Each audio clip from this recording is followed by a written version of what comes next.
Twelfth की chemistry का second chapter electrochemistry पढ़ रहे हैं हम लोग। टॉपिक 6 पढ़ेंगे standard electrode potential values and it's inferences. Inferences मतलब कि अगर हमें स्टैंडर्ड इलेक्ट्रोड पोटेंशियल की वैल्यू दी हुई है, 4-5 मेटल्स हैं, 10 मेटल्स हैं, उनका स्टैंडर्ड इलेक्ट्रोड पोटेंशियल एसईपी की वैल्यू दी है, तो उसका मतलब क्या है। इफ एसईपी ऑफ ए स्पीसीज और मेटल एम, हम यहाँ पे मेटल को एम से रिप्रेजेंट कर रहे हैं, कैपिटल एम से। अगर हमें किसी मेटल या किसी स्पीसीज का जो स्टैंडर्ड इलेक्ट्रोड पोटेंशियल है उसकी वैल्यू दी हुई है और वो 0 से ज्यादा है, तो इसका मतलब then the reduced form of this metal M is more stable compared to hydrogen gas। मतलब हाइड्रोजन गैस के कंपेयर में ये जो मेटल M है इसका रिड्यूस फॉर्म ज्यादा स्टेबल होगा। कब? जब इस मेटल M का स्टैंडर्ड इलेक्ट्रोड पोटेंशियल 0 से ज्यादा होगा। सेकेंड केस क्या है, if standard electrode potential of a species और metal M is less than 0, जब 0 से कम होगा स्टैंडर्ड इलेक्ट्रोड पोटेंशियल M का या स्पीसीज का, then hydrogen gas is more stable than the reduced form of the species और मेटल M। मतलब कि जो मेटल M का रिड्यूस्ड फॉर्म है वो उतना स्टेबल नहीं होगा as compare to hydrogen gas. मतलब हाइड्रोजन गैस इस रिड्यूस्ड फॉर्म ऑफ मेटल से ज्यादा स्टेबल होगा। कब? जब इस मेटल का standard electrode potential less than 0 होगा।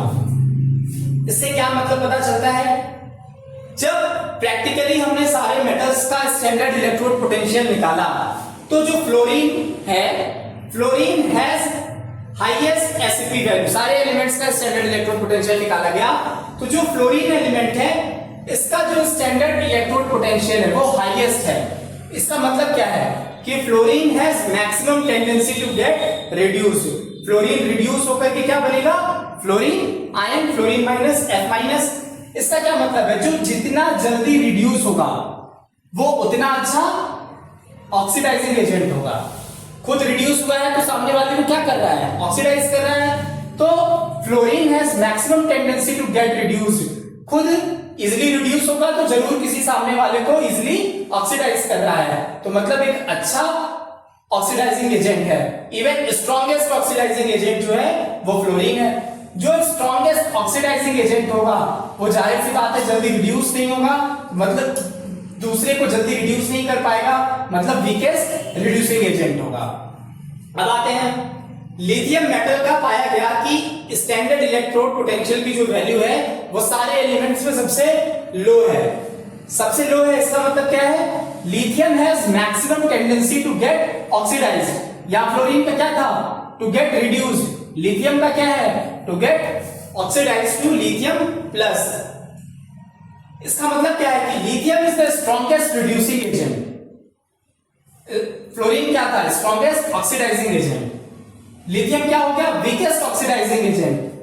फ्लोरीन क्या था, वीकेस्ट रिड्यूसिंग एजेंट। तो इस तरह जब कई एलिमेंट्स के हमें स्टैंडर्ड इलेक्ट्रोड पोटेंशियल की वैल्यू दी होगी तो उसके कंपैरिजन से कि ग्रेटर देन 0 है, लेस देन 0 है, उन दोनों में कितना डिफरेंस है, किसकी वैल्यू कितनी पॉजिटिव है, किसकी वैल्यू कितनी निगेटिव है, इससे हम ये पता कर सकते हैं कि उसमें कौन सा स्ट्रॉन्गेस्ट रिड्यूसिंग एजेंट होगा, कौन सा उसमें ऑक्सीडाइजिंग एजेंट होगा।